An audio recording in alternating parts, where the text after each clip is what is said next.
Schluss of our learning. Should be a panacea. And that needs our Forshlema, Shabbat Forshlema. We're going to start Chafamid Beis. It's 20b.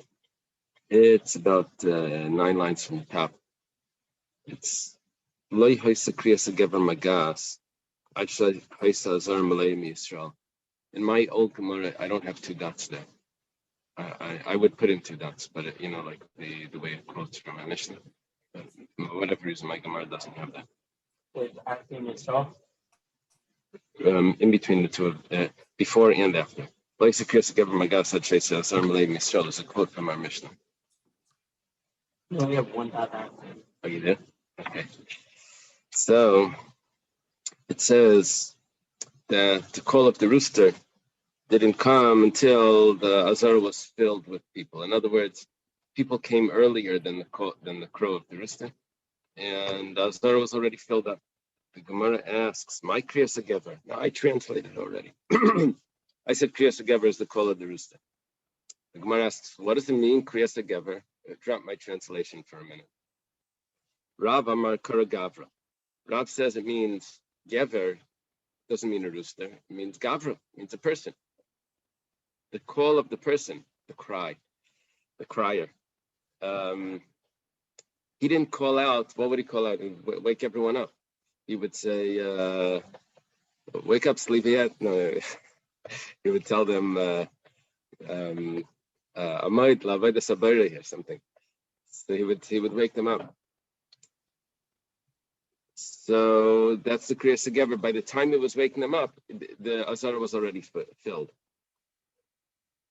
Yeah, so when I met an old fellow from Linton, Chachmi Lublin, Yeshiva's Chachmi Lublin.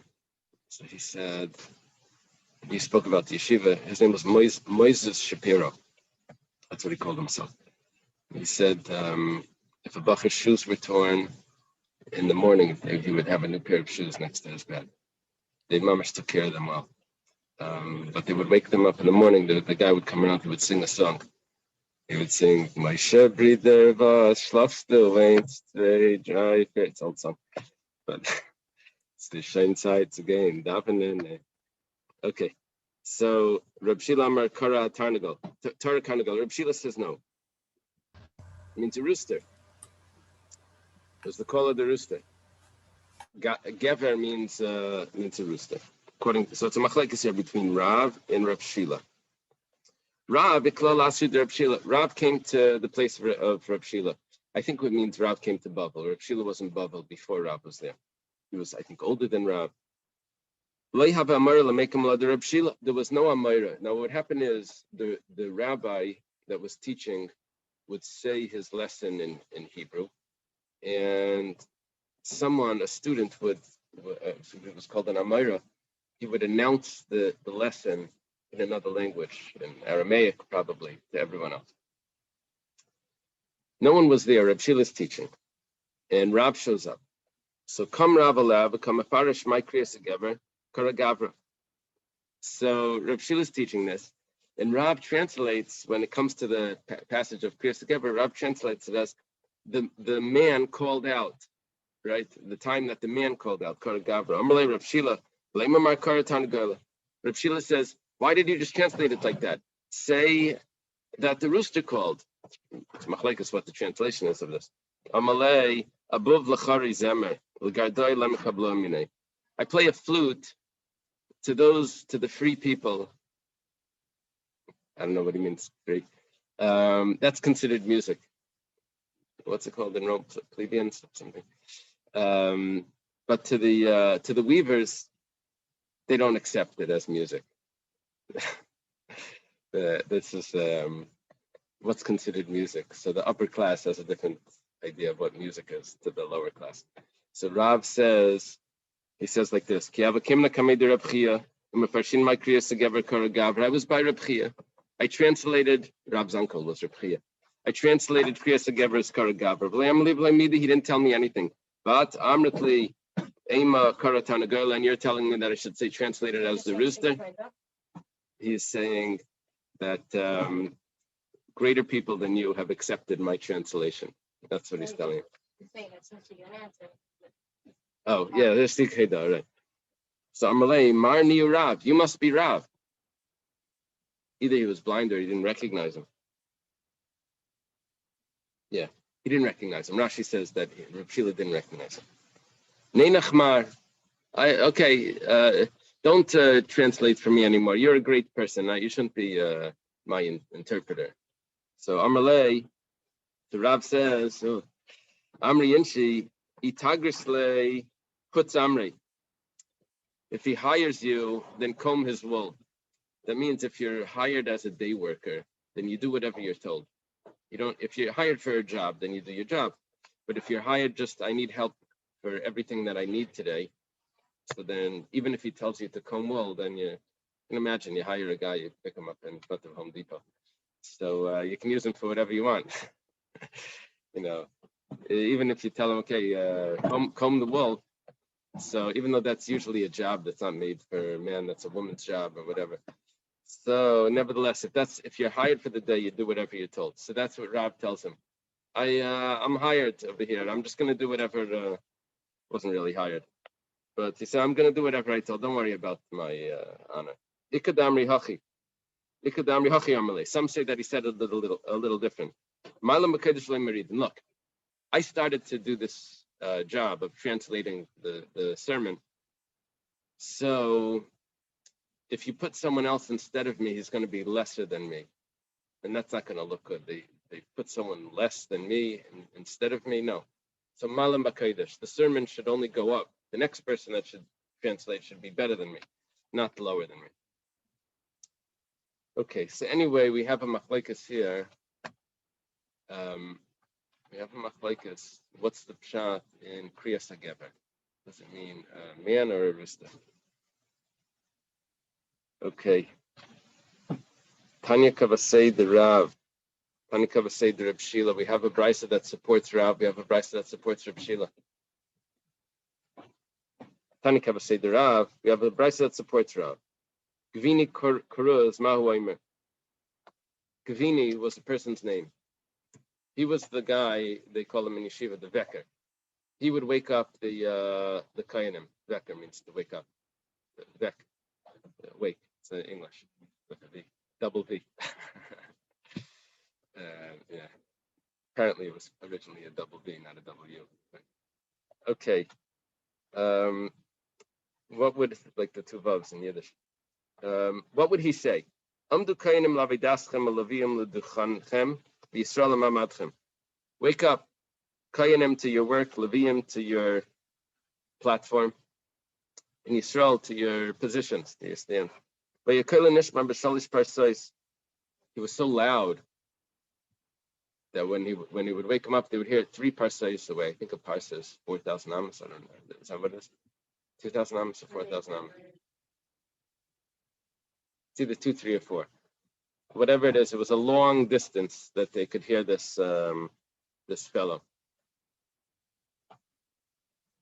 Yeah, they one time got a guy that was very able to wake up the Bachram.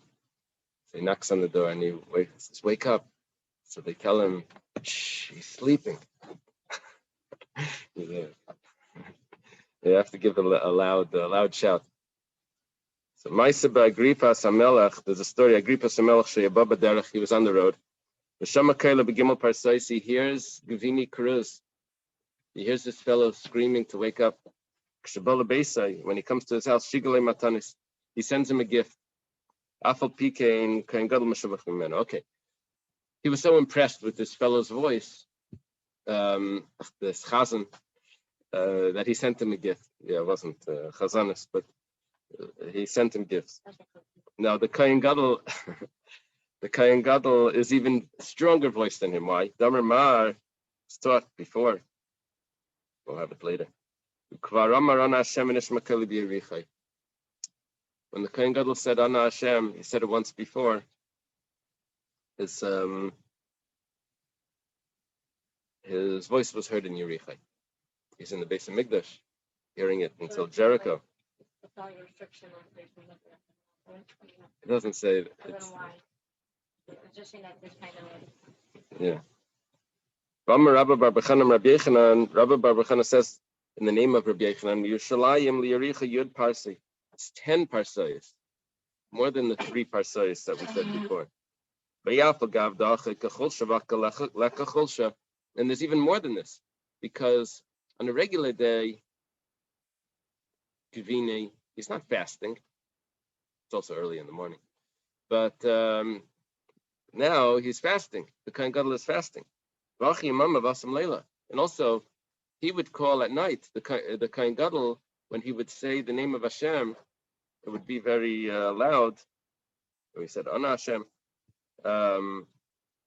It was during the day. Now, during the day, the sound doesn't travel the way it travels at night. I hear this. I hear at night. I can hear the train. You hear the train at night? Yeah, you don't hear it during the day. We're gonna see why. Why do you hear the train at night? How come the sound of a person is not heard by day the way it's heard by night? It's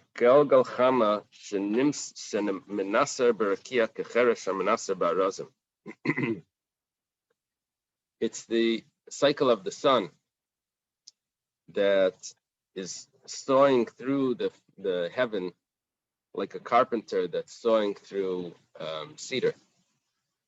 I mean, it's making a lot of noise. They turn on the electric drill. You can't hear anything. In our house, it's just a vacuum cleaner. So you can't hear anything. So that's why the sun is traveling. Now, what happens by night? I guess it's on the other side, so you don't hear it.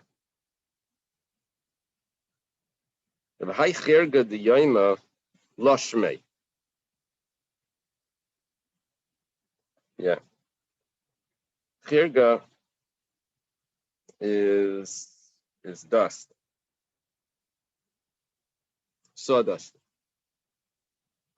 When you look in the sun shining through the window, you see a lot of dust in the beam of light. Yeah.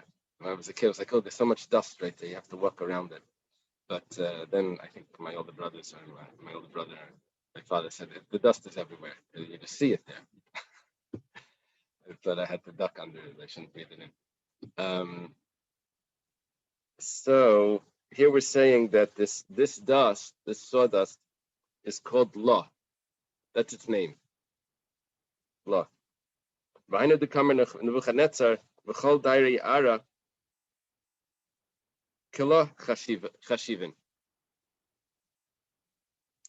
All the hosts of the earth are considered like law. I always translate it as nothing. Law means nothing. No, as not. Everything in the earth is considered like nothing. Here we're saying it's considered like dust, like sawdust. Okay. Turn Rabbanan. Start in the Brisa. Mali Galgal Chama. Not for the rotation of the sun. Nishma Kala Minashal Remi, we'd be able to hear the commotion, the crowds of Rome. If not for the commotion of Rome, we'd be able to hear the cycle of the sun. Yeah, I think there's more to it than just the sound. I think it means like distractions. If we weren't distracted by the commotions, we would be able to hear what's going on in nature. There's 3 sounds that go from one end of the world to the next. And these are Kol Galgal Chama, which means that these 3 sounds never stop. The sun's cycle, Kol HaManish Shel Remi, the commotion of Rome, Kol Neshama B'Shel Sheyitzim Min HaGuf, and the sound of the soul as it leaves the body. V'yeshem Raf Leiden, some say also a woman giving birth. V'yeshem, I love this Gemara. V'yeshem off radio. Yeah, that's what it says. How did they know? What it means is the sound of the angel, the radia means to plow. It's the sound of the angel that's in charge of irrigation. And officially, there's no one in charge of rain. There's no angels in charge of rain. I'm not sure how this is going to fit with that, but it has to do with the aquifers as well. So there was an angel that's in charge of this, and it's all right, but it includes rain. So apparently, this angel has an appearance of an ox that's plowing, so that's why it's called radio. Radia means to plow.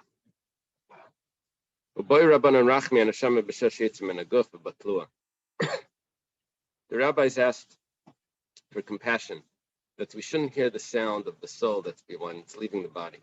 And they asked that compassion for that, and they nullified that. I think what it means is that we shouldn't live our life always with the concern of death. We should be able to live life, not sorry.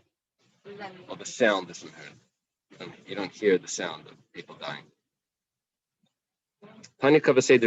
So all of this was telling us that there was a person that was calling out, that was making the sound. Right? We had a brisa. I mean, we got a little carried away with this, but there was a person, Gvini Cruz, was calling, and his sound was so loud that went 3 parsais. That was the opinion of Rav. Now we're up to Reb Shila. Tani Kavaseder Reb Shila.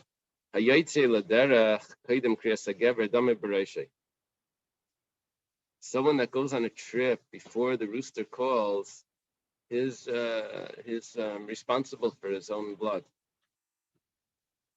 He's not supposed to travel at night. There's demons or whatever.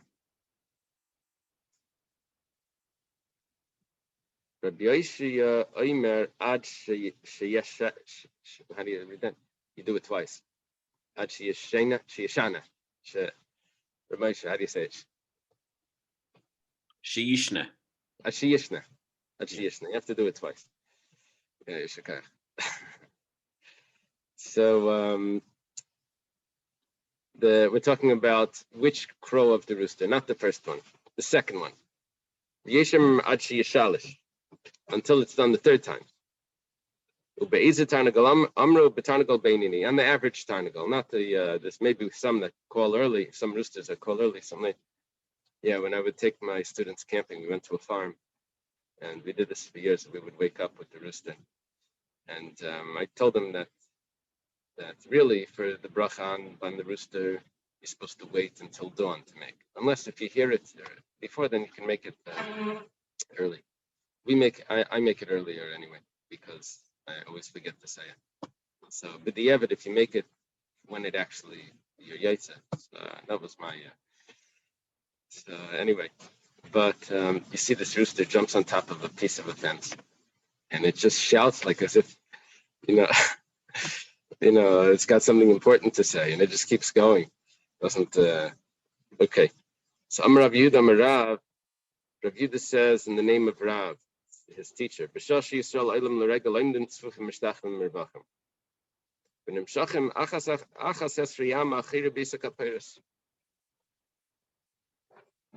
that when they would go up to the temple, they would stand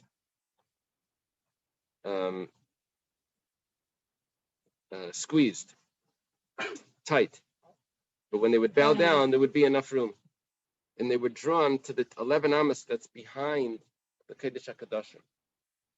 They're spread out throughout the whole courtyard, all the way behind there. The Gemara asks, my comment, what is you saying that if they were spread out, it sounds like you're lessening the miracle here. Everyone's tight in one area.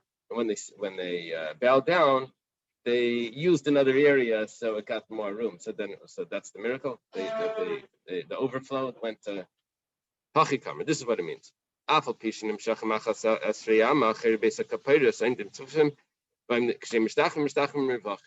It's the opposite. Before they bowed down, they were already using that overflow area, the back of the Kodesh HaKadoshim, behind the Kodesh HaKadoshim. There was a door back there. There was a garden also.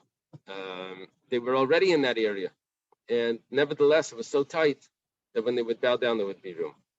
This is one of the 10 miracles that were in the base of Mikdash. It's this week's Pirkei Avos. it's nice. This week's Pirkei Avos has all those numbers. We also have the three things over here, the three sounds. Now we have the 10. We'll have some more numbers soon. Ditanan, it was taught in the Mishnah in Avos. Asara Nisim Nasa Beis Hamikdash. There's 10 miracles that happened in the Beis Hamikdash. Leipili Isha Mirech B'Sara Kodesh. A woman did not miscarry because of the smell of the flesh. I think what it means is that if a woman that's pregnant has a craving for something and she doesn't get it, it can affect the child.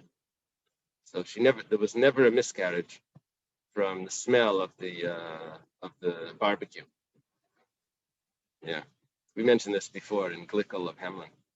She says about I forget what it was. She was giving birth, or her daughter was giving birth. Someone was giving birth, and she walked by something in the marketplace. There was a fruit there, and she had a craving for it. And when she gave birth, the baby had blotches all over. So they sent the maid down to the market to see if they could still get the fruit, and they put it on the baby's lips, and all the blotches went away. So she said her moral of it was sometimes it has an effect and sometimes it doesn't, and you can never know. Okay, so that was the first one, was the miscarriage. No one ever miscarried from the craving. The meat never spoiled. There were never any flies. Yeah, not because of the fly catchers. There never any flies. You know that the Oh yeah. uh-huh. We spoke about this before. The Kohen Gadol never became tamei. Let's count each one of these separately. We're up to number 5. The Omer was never pasul. What would be a pasul? I don't know what a pasul would be. Maybe the flour wasn't good. Other types of things getting mixed in with it. Uh-huh. And that they couldn't separate it. At least that's what Friday's or yesterday's Rambam said. Shakar. So there was never a pasul in the Omer, which was the grain that they got on the second day of Pesach. B'shtei alechem is the bread for Shavuos. That's number 6. And there was never a pasul in the lechem apanim, in the showbread, in the 12 loaves. They would stand squeezed, and they would bow down. There would be space. There was never a snake or scorpion that harmed someone in Yerushalayim, ever. It's I'm not comfortable in the place that I'm staying. No one ever said, "Yeah, I don't like this my hotel. Yeah, the food isn't good, or it's too tight, or whatever." What was that? The food tastes like poison and the portions are so small. No one ever said that. Okay. The way we got 10 was we divided up into 3 different ones. That's how we reached 10. Right, the Gemara over here asks, 1 second. Pasach b'mikdash v'siyim b'Yerushalayim. You said there's 10 miracles that happened in the Beis Hamikdash. The last 2 was no one ever got bitten by harmed by a snake or scorpion in Yerushalayim. It doesn't say in the Beis Hamikdash, it says in Yerushalayim. And it also says that no one ever complained about his lodging. That's in Yerushalayim. That's not in the Beis Hamikdash. The Gemara says ikatarti achanisa b'mikdash. You know what? You have a good point. There's 2 others that belong in this Mishnah. It's mentioned in a brisa. For some reason, this got in there. I'm not sure what the Gemara is going to do with this. But the Tanya was taught in a brisa. Mirelam like kavu geshamim eish shalatzia maracha, vashana maracha, afilu kol aruchas shabaylam b'is menashe b'im mezis yisim kemi. We have another 2. Where was that? understand what that is. So you're probably going to find it. You can take close to it by itself. Or I don't know why the Gemara doesn't mention that. about here where it says, when they,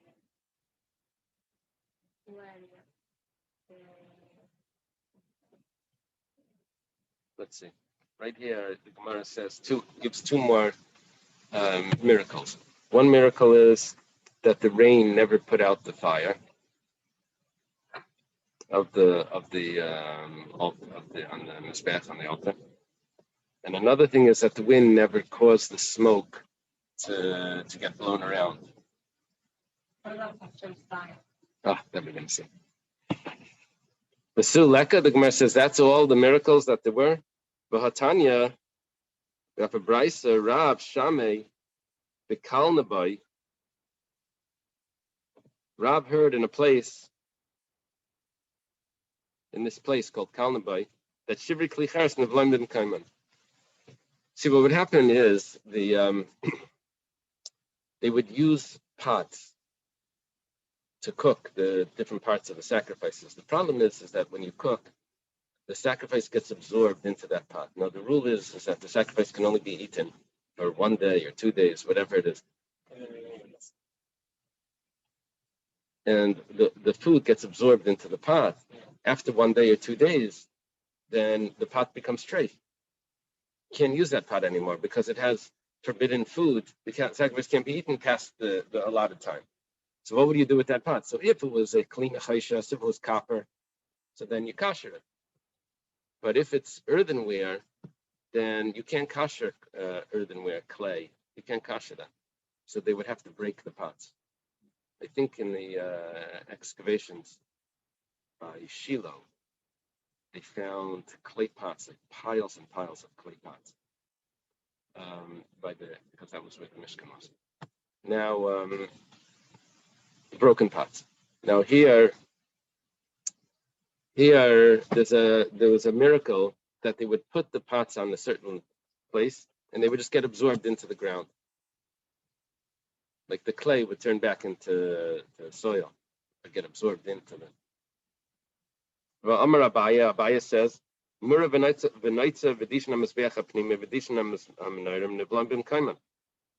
The innards of an oilas ha'oif, they wouldn't put that on the mizbeach because the birds would eat from different properties, and it wasn't right that should be stolen grains should be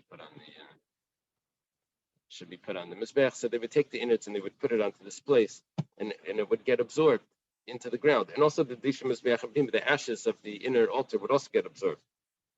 So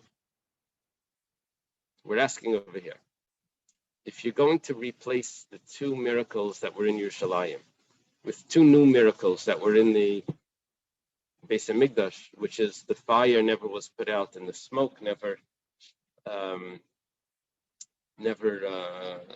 got blown away, but dispersed. So we have more miracles. Then it's not 10. We have more miracles. We have the earthenware got absorbed, the innards of the Oila Saif got absorbed, in the Dishim Mizbeach we have 3 more. So the Gemara says like this. It's really 2 more if you want to, okay, 2, 3, whatever. The Gemara answers, Psule, Tlasahavi, Chashvinim Bechad, Apik Trey, Va'ayel Trey. Let's do this. Remember we spoke about the psul of the Omer, that we divided up. There's a psul of the Omer was one, the psul of the Shtei Alechem was another one, and the psul of the Lechem Apanim was another one. We counted that as 3. Let's shrink it down into 1. Let's say psulim. That's 1 miracle, that those items never became pasul. And without itemizing it into separate ones, just into 1 category of psulim. If that's the case, then that takes out 2. So now we'll insert 2 from here. What are the 2 from here? The kli cheres and the bird, the innards of the birds, together with the ashes that got absorbed into the ground. That's a miracle. Miraculously, it gets absorbed into the ground.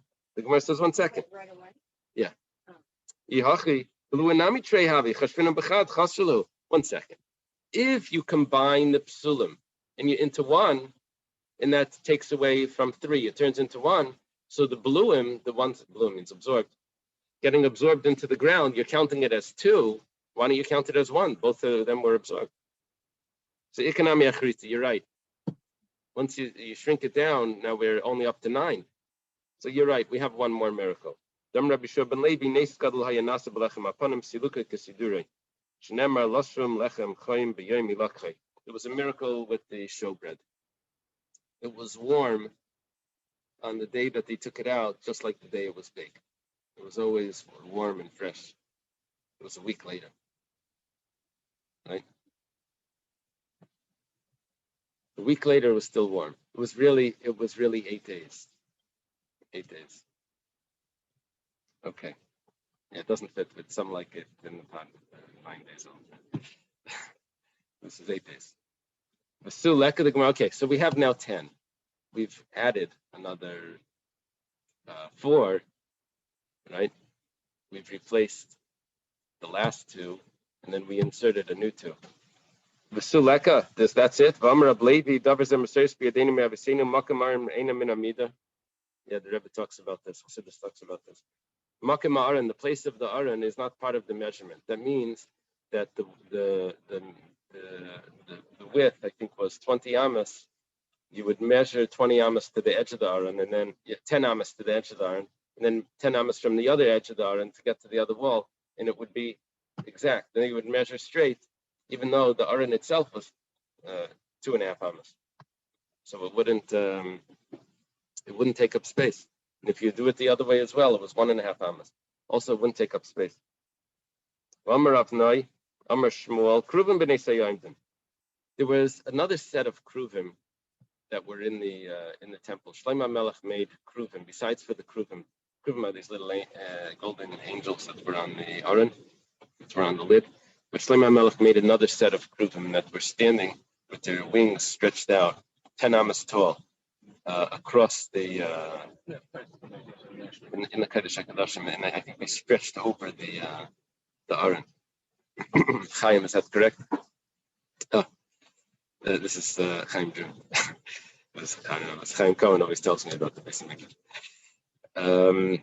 So it's stretched out over the aron. Now, what happens is it was 10 amas. The wingspan was 10 amas. Now, it had to come out from the body of these kruvim. It turns out that if you would measure it, the body wouldn't be part of the measurement. Just like when you would measure the. How did it get in? Oh, yeah, I guess sideways. We think it wasn't inside, it was like on the outside of it, on the curtains. It wasn't freestanding? No, it could have been freestanding, but it was like next to the curtains, next to the entrance to the Kodesh. Yeah, that could be. That could be. But it was in the inside, right? Not on the outside. It was on the outside, it could have been inside. Uh-huh. What do you have over there? Freestanding in the Kodesh HaKadoshim, right?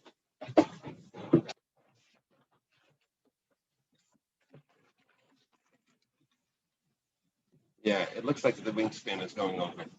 Yeah. And the Steinsaltz is a picture. Okay. You have to look if the faces are smiling. It switches in the Steinsaltz. Come on. How did you? Okay. Well, so you see what's going on over here. We have extra miracles. It's not going to fit with our list. You told me that there's only 10, and now we just added in another 2.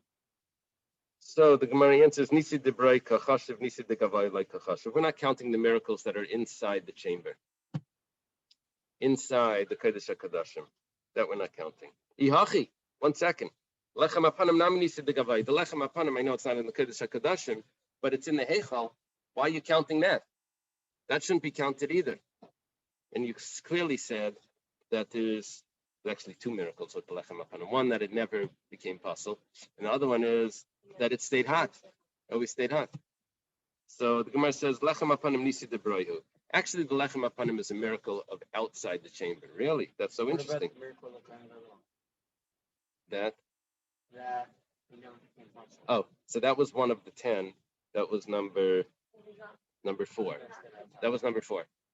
Yeah. So the Amar Reish Lakish, Maidiksiv al Shulchan Atar. So what we're doing here is we're saying,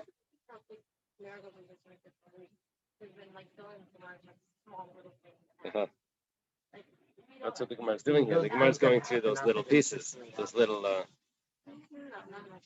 So it says Reish Lakish, Adam Reish Lakish, Maidiksiv al Shulchan Atar, that the bread was put on the Shulchan Atar, the pure table. Tar Mechlal Shutami. Tar means that it could have been tame. Now, how does the table become tame? It's wood, and anything wood that's not moved, like a cabinet that's like put in position, that's not moved, is not something that becomes tame. Not only it's not makabel, but it also intercepts from tuma traveling above it. It becomes not a vessel. It becomes not a vessel. We don't consider it a vessel if it doesn't move. Places asks, but it's covered in gold. So what are you telling me? It's not makabel tuma because it's wood, and any wood that's stationary doesn't become tamei, but it's coated in gold. The Tosfos answers that because the Torah calls it shulchan eitz, mizbeach eitz, calls it shulchan eitz. So even though it has a coating, but it's not considered that. It's always a question what to look at. It's machlokes and mishnayos and kalim. Do you look at the coating, or do you look at, when you're looking at the material that it's made from, do you look at the coating or do you look at the inside? But here we're definitely going to look at the inside, which is wood. So, okay, whatever the case is, elam malamid. So why does it say that it's tahar if it can't become tamei anyway? Malamid shemagbiyan asilay legalam b'rim lam beruchi baschem l'fnei hamakim shesilukai kesiduri shnemer lasam lechem chaim diyem hilatay. They would lift up the table, and they would take it out, and they would show the people that were coming to visit. On the holidays, they would show them, look at the bread, look at the miracle, the love that Hashem has for you, that he has the bread piping hot. So like the day it was baked. So which means that the miracle of the bread is not a miracle that's inside the room. The miracle is a miracle that's outside, and that's why we're going to count it. That's how we're answering the question.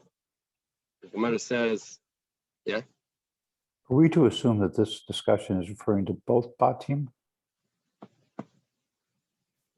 I think it's the first base of Migdash. The first base of Migdash. I think so. Okay, thank you. I think all the miracles are the first base of English.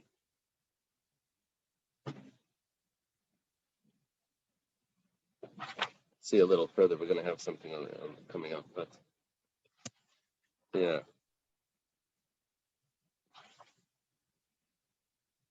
Yossi brought up some points. He said that there were a lot of small miracles that happened. There was that string that turned white or red, the red string turned white. There were other things that were going on, and the Gemara is ignoring like those little, those minor miracles. I don't know the answer. Still leka. We don't have anything more. V'amar Abaisha b'shasha b'na shleima beis hamikdash not by kol mina megadim shel zav v'yimatzim perisem b'zmanam k'shruach menasavim neisrin shnemar yirash kalvanin piriyai. Shlomo Melech built these trees. He planted these trees in the Beis Hamikdash that they would give off fruit, golden fruit. Yeah, what was that king? He touched everything. Lahavto, Midas. The fruit would come out would give off golden fruit. So, okay,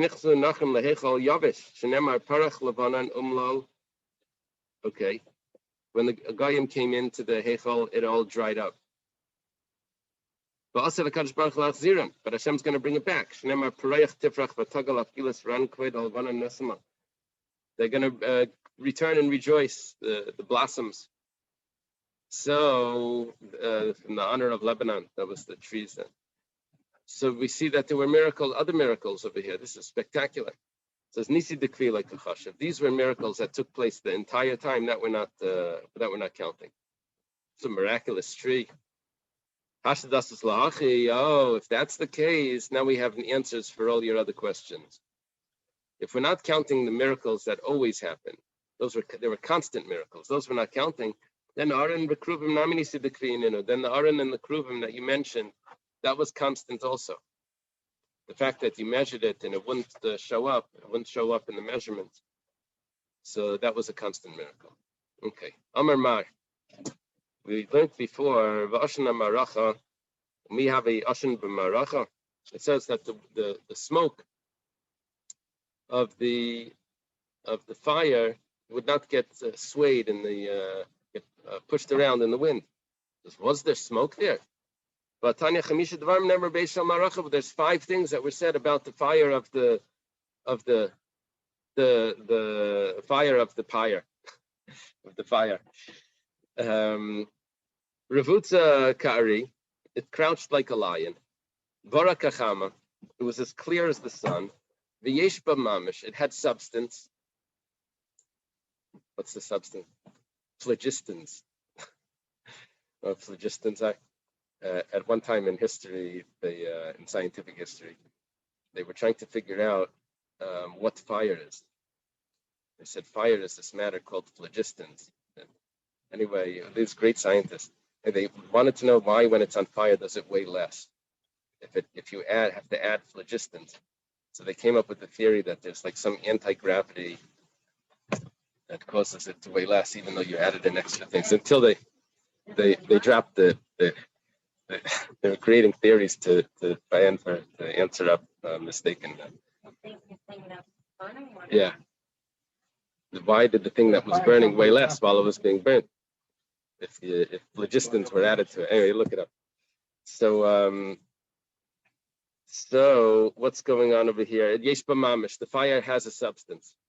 It's actually something. Va'icheles lachen kiyaveshim. It eats wet and dry. Usually the fire only eats the dry. And it doesn't give off smoke. Well, that's our problem. Because now you just told me that the fire of the Maracha doesn't give off smoke. And before you said that the smoke doesn't get swayed in the wind. Well, that's contradictory. There's no smoke. So the Gemara says, Kikamrin and Behadiyat. We're talking about the fire that was brought from the mundane. In other words, there were 2 fires there. There was a fire that came from heaven, and there was a fire that the Kayan had to bring. The Tanya was taught in a brayso. The sons of Aaron, the Kayan, would put the fire on the Mizbeach, even though the fire comes from heaven. There's a mitzvah to bring your own fire. Yeah, and not to use the miracle fire. So it's true. The fire from heaven was always there. And it didn't have smoke. But the other fire that you would add, that had smoke. Revutza Kari says it crouches like a lion. Vatani, but we have a brayso that says, Rab Chanina Skanakainim says, Aniri Sia Revutza Kekelev. I saw and it was crouching like a dog. I don't know the different postures there, but apparently it appeared different to Rab Chanina Skanakainim. It says like Kasha, Kambe Miktashish and Kambe Miktasheni. That's a good teretz. In the second base of Mikdash, it crouched like a dog. In the first base of Mikdash, it was like all powerful, like a lion. Miktasheni mihava, you're telling me that in the second base of Mikdash, you had it. You had the fire from heaven. Was it really there? Rab Shmuel Bar Inya. Shmuel Bar Inya says, and it will be appeasing to me. This is talking about the building of the second base of Mikdash, and I will be honored by it. But Karinan Vi'i Kavda. This is a Korean ksiv. In the ksiv, it just says Vi'i Kaved. But the way you read it, it says Vi'i Kavda with a hey at the end. Why is there a hey missing? Maishna de mechusar hey. Why don't you add the hey? Why is it lacking a hey? Wanted to point out that there's going to be 5 things missing, which are the Elohein, Aaron v'kapayras kruvim. That's all one. The Aaron, the lid, and the kruvim are and those angels that were on top, cherubs, they were missing in the second base of Mikdash. Aish. Second thing, the fire was missing. This is our question. You're telling me that the fire was there crouching like a dog. Now it says that it's missing.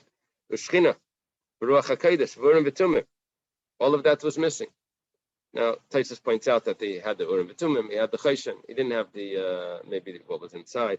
But what Taisus over here answers that he had to have the Urim V'Tumim, he had to have the Choshen, because or else he'd be Mechusar Begadim. He needs to have 8 garments. One of them was the Urim V'Tumim. He says that it didn't respond.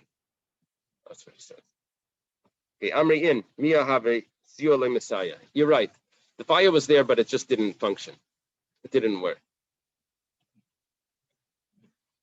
Okay, Tanaraban and Shisha Sheish Eshasain. There's 6 types of fire. This is very Kabbalistic. Everything is Kabbalistic, I should say. But this I happened to hear a shiur on from Rabbi Ginsburg.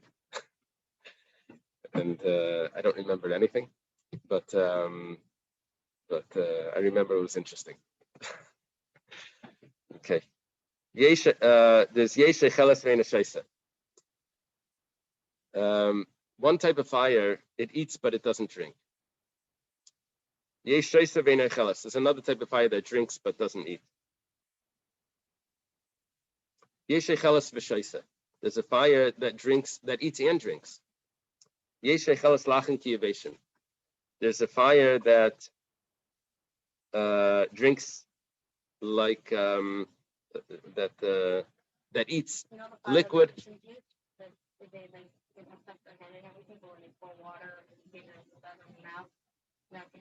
Oh, interesting. Interesting. So it's just like a Japanese fire where you can put water in. It doesn't. Right. This one, right? It consumes wet like dry. The Yeshesh Doichesh is one fire that repels a fire. The Yeshesh Chelasesh, and then there's a fire that consumes other fire. Okay. Let's see. Yeshesh Chelas Ve'ena Shaisa, a fire that eats but doesn't drink. Hadidan, that's a regular fire that we have. It eats everything that's dry, and what's wet, it doesn't consume. Shaisa Ve'ena Chelas Dechoilin. It drinks but doesn't eat. That's a fever. That's the fire that a sick person has. It's a fever that he only wants to drink, but he doesn't have an appetite. Yeah. That's the criteria of someone that's healthy, is he has an appetite. So the doctor's saying, I don't know, maybe. Okay. The Marsha says, says this fire comes from 3 different worlds, and it's divided. 6 fires are divided into the 3 worlds, so it's 2, 2, 2. This fire is from the lowest world. Our regular fire and the fire of, probably what he would call it, the world of Asiya, and the fire of the sick. Echelas v'shaisa, it eats and drinks. Deilio, the fire that was, the water that was in, what happened was, remember Elio and Har Carmel, they had the showdown with the prophets of Baal. So he dug. Oh yeah. What was his name? Chia or something. Chiel. No, it was, so Elio dug a trench around and he poured water into it, and the water poured water on the altar. It filled up the trench and everything. When the fire finally came down, after Baal tried and it didn't work, so Elio davens and the fire comes down and it consumes all the water that's in the trenches. So that's a fire that eats water. It consumes liquid like dry. That's the maracha. That's the fire of the maracha. So this, the Marsha says, is the second world. We would say like the world of Yitzira. Yesh eish doiche eish, the Gabriel. The yesh eish eicheles eish, the Shechina. What happened by Gabriel is that Hanani, Mishael, and Azariah are thrown into a fire. Is it? Who was thrown? Yeah. Hanani, Mishael, and Azariah are thrown into the fire. Now, Daniel comes down, and his fire, the fire of Daniel, repels the fire that was put into this furnace. And the furnace ends up burning the people around it, like going outside, because it repelled it. So that's a eish, doicha eish. What was the fire that remember? Oh, maybe it's the same. I don't know. The Gemara doesn't mention that. The yesh eish, a fire that consumes another fire, that's the Shechina. The Amramar, Heshed Espai B'nei Sarfan. What happened here is that the angel said, "What is man that you're mentioning him?" And God put His finger there, and euphemistically, and He burnt them. So that means the fire of those angels got burnt by the fire; they got consumed by the fire of God. The Musar would say that that the fire of the Shechina can the passion for Elam Hazah gets taken away by the passion for Kedusha. So, okay, V'ashana Maracha, the smoke, we were asking over here. No. V'ashana Maracha, Afilu Kol HaRuchos Shebaylam Me'mazizin Eisim M'kaimai. What do you want to say? You're saying that the smoke of the fire didn't, the winds didn't blow it around. There's a problem. Rabbi Yitzchak Bar Avdimi taught, right after the holiday of Sukkot. Now, on Sukkot, we're judged on water. That's the judgment of Sukkot. Nidainin ala mayim. So, right afterwards, we want to see, well, how did we make out? What's the judgment? Yeah. One second, I don't hear you. What happened to the Aish of the snare? Why isn't that mentioned? Oh, interesting. That doesn't burn at all. Well, it burns, but it doesn't consume. Doesn't consume. That's so interesting. Yeah. Dr. Stein is asking, what about the fire of the snare? It doesn't consume. Snare was the bush, the burning bush. I read an article from Naftali, Avram Korman. You know who that is? Avram Korman. He was I don't know a lot about him. He was a writer, very interesting writer. He became more interesting because I think they put him in favor or something. But one of his essays was on Hanukkah, and it was talking about the fire of the snare that doesn't consume. That was the fire that they used to light the menorah that doesn't consume the oil. Yeah, it was a different twist than it. Usually you learn the oil. Anyway, it was a whole essay. It was a very fascinating essay. Yeah. Anyway, yeah, I have some of this for him. I'm not sure if he was it was because he was he would bring in secular scholarship into his writings, and so the yeshivas didn't like that, quoting Greek things to explain Chazal. Okay, whatever. So we have a problem here. We said that the smoke doesn't sway in the wind. The problem is that right after this holiday of Sukkot, people want to know how they made out. So they would go look and see the wind, which way the wind was blowing. How would they see that? They would look at the smoke and see which way the smoke is moving. If it's blowing to the north, we call that a south wind because it's blowing north, right? If the smoke is going to the north, the poor are very happy. However, the wealthy are very sad. The reason for this is because there's going to be a lot of rain. A lot of rain means that the price is going to be, there's going to be a lot of abundance, but it's also going to be too moist to store it. So the people are going to need to sell right away. The spoilage. Yeah, it's like a power outage in with the refrigerators, everything in there. They sell it fast. I don't know if that was a miracle. I think they put the wicks there. There was a miracle that the lights didn't go out. Oh, really? I thought it was just the wick. Uh-huh. I thought that, because the wick, you can put the wick on either side. No, but it's kind of like that. The flame still goes straight up. Oh. Uh-huh. I don't know. So the poor were happy and the wealthy were sad. There's going to be a lot of rain, but the fruits are going to spoil, so they're going to have to sell it quickly at a low price. Not the klapi darim, if it was the opposite, if it was a north wind that blew everything to the south, the balabatim smechim. Then the poor were sad because the prices were going to be high, no sales. And but the rich were going to be happy. And they should gish mishanim watim perisem mishtamrim. The storage was going to be great. They can hold it through the whole season. Not the klapi mizrach. If it was going from a west wind was blowing towards the east, hakol smecher, everyone was happy. The west wind was perfect. Klapi Mayrav, if it was going to the west, that means an east wind, everyone was sad. I guess that means that that wind dries out everything. Nothing was going to happen. So the Gemara explains like this. We're not discussing here which way the wind goes. The first question is, if the wind doesn't blow it at all, so how are they looking at it to see which way the wind's blowing it? So the Gemara says, "The asal vasi kedikli v'avduri layavi mivdar."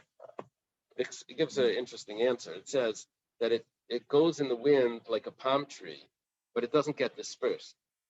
Like a palm tree, it's like sways. So it was still going straight up. The pillar was still going up, but it would bend like that. Yeah, the teretz. Okay, but Amar Mar, the master taught klapi mizrach hakol smechem, klapi mar hakol atzevim. We learned that if there's a west wind, everyone's happy. An east wind, which is blowing to the west, then everyone's sad. V'raminu, we have a contradiction. Mizrach is leilam yafim, marav is leilam kasha. An east wind is always good, and a west wind is always bad. It's exactly the opposite.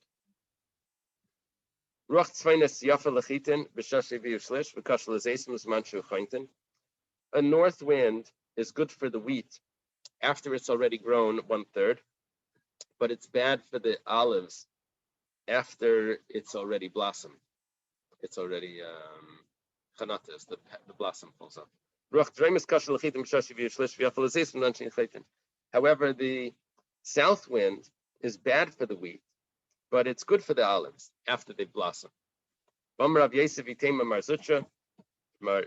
says, and some say Marzucha said,